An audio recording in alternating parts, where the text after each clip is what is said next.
एक बार की बात है, राहुल एक ऑफिस में काम करता था। सब कुछ सही चल रहा होता है, तभी शहर में लॉकडाउन लग जाता है और सारे ऑफिस बंद हो जाते हैं। तकरीबन 3 महीने तक सब काम बंद हो जाते हैं। फिर 3 महीनों के बाद फिर से ऑफिस खुलते हैं, लेकिन कंपनी वाले बहुत सारे एम्प्लॉयज को जॉब से निकाल देते हैं। सर, मुझे जॉब से मत निकालिए, मेरे लिए ये नौकरी बहुत जरूरी है। देखो, मैं तुम्हारी कोई मदद नहीं कर सकता हूँ। हमारी कंपनी में अब इतना काम ही नहीं बचा, इसलिए मैं अब इतने सारे एम्प्लॉयज की सैलरी नहीं दे सकता। लेकिन सर, हम एम्प्लॉयज ने मिलकर आपकी कंपनी को यहाँ तक पहुँचाया है। अब आप हमारे साथ ऐसा क्यों कर रहे हैं? मैं कुछ नहीं जानता, तुम अपना हिसाब करके यहाँ से जा सकती हो। नौकरी जाने का सदमा पूजा सहन नहीं कर पाती और उसी ऑफिस की बिल्डिंग से कूदकर अपनी जान दे देती है। फिर कुछ दिनों के बाद राहुल देर रात तक ऑफिस में काम कर रहा होता है। तभी उसके पीछे वाली कुर्सी खुद ब खुद हिलने लगती है। राहुल पीछे मुड़कर देखता है, लेकिन वहां कोई नहीं होता। अरे, मुझे ऐसा क्यों लगा कि ये कुर्सी अभी हिली थी। फिर राहुल अपना काम निपटाने लगता है। तभी टेबल पर पड़ा हुआ पेन अपने आप नीचे गिर जाता है। अरे, ये पेन नीचे कैसे गिर गया? हो सकता है हवा से गिर गया होगा। तभी फिर से पीछे पड़ी हुई एक कुर्सी दूसरी कुर्सी से जाकर टकराती है। इस बार राहुल ये सब अपनी आंखों से देखता है। अरे नहीं, ये कैसे हो सकता है? यहाँ तो मेरे सिवा कोई भी नहीं है। हे भगवान, कौन है वहाँ? अब क्या करूँ? मैं यहाँ पर एक पल भी और नहीं रुक सकता। फिर राहुल जल्दी से अपना बैग उठाता है और वहाँ से जाने लगता है। तभी टेबल पर पड़े सारे कंप्यूटर खुद ब खुद चालू हो जाते हैं। हे भगवान, अब ये सब कंप्यूटर चालू कैसे हो गए? क्या करूँ? अगर इन्हें ऐसे ही खुला छोड़ गया तो कल सुबह बॉस नाराज हो जाएंगे। फिर राहुल बारी बारी से सारे कंप्यूटर को बंद करने लगता है, लेकिन वो कंप्यूटर फिर से चालू हो जाते हैं। अरे नहीं, ये नहीं हो सकता। मैंने सारे कंप्यूटर बंद किए थे, तो फिर ये कैसे चालू हो गए? हे भगवान, यहाँ जरूर कुछ गड़बड़ है। हाँ, एक काम करता हूँ, मैं मेन पावर ही कट कर देता हूँ। फिर राहुल भाग कर जाता है और मेन पावर कट ऑफ कर देता है। तभी सारे कंप्यूटर बंद हो जाते हैं। शुक्र है भगवान का, कंप्यूटर बंद हो गए। अब जल्दी से यहाँ से निकलता हूँ। फिर जैसे ही वह निकलने लगता है तो एक कंप्यूटर फिर से चालू हो जाता है।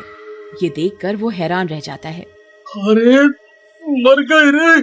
मैंने तो मेन स्विच बंद कर दिया है, लेकिन बिना बिजली के ये कंप्यूटर कैसे चालू हो सकता है? फिर वह उस कंप्यूटर टेबल के पास जाता है।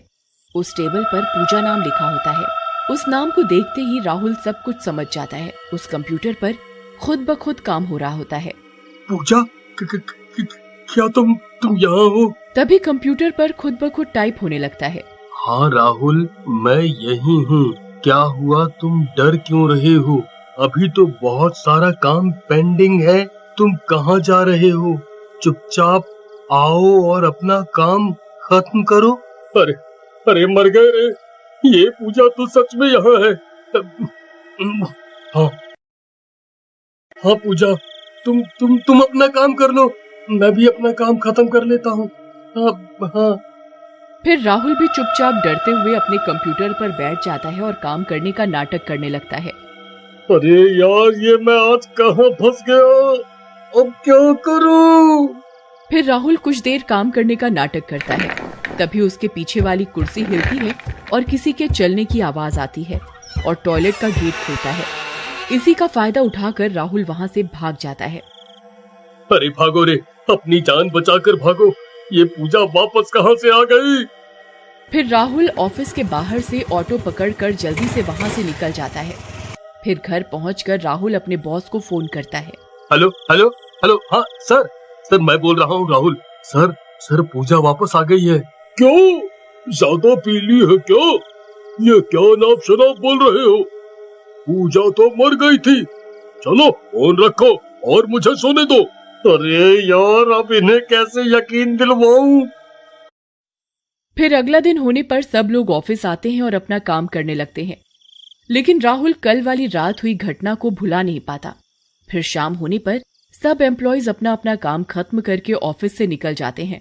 तब राहुल बॉस के केबिन में जाता है। सर, मुझे आपसे कुछ जरूरी बात करनी है। कल रात को जो मैंने आपसे कहा था ना, वो बिल्कुल सच था। पूजा सच में लौट आई है सर।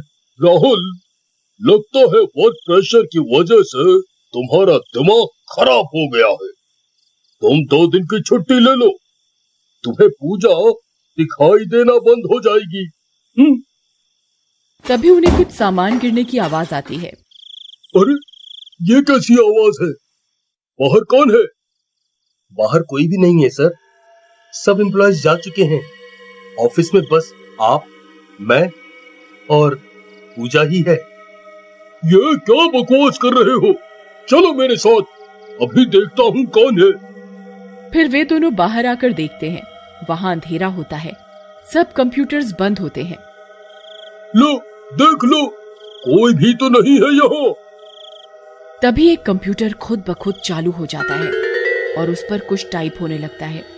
अरे मर गए रे। सर मैंने आपसे कहा था ना।